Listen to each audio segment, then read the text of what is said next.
Most laboratory owners, directors, et cetera, aren't natively technology people. And the history of, you know, mainframe to custom code to off the shelf has driven people to a particular behavior, which is, hey, I need this automation. Let me go stack up, 3 or 4 providers, see what their checkboxes are. Like you do this and this and this.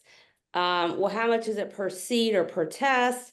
And then they just decide the decision process is that rhythm. And the result of that is that you are getting an application that doesn't work exactly the way you want it to.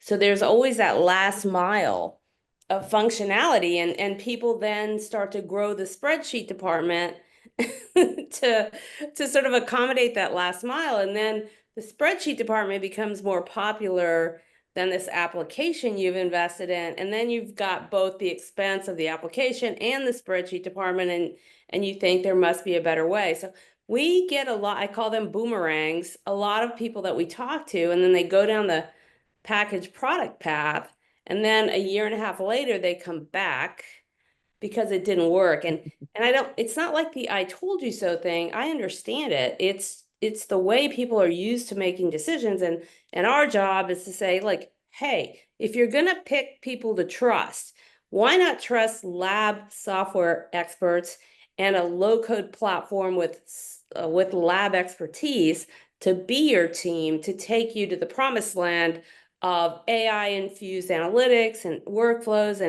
and whatever you encounter going forward versus the old way of, hey, you know what, I got a vendor. Let me just pick this vendor who has this product, because that will not work in the long run.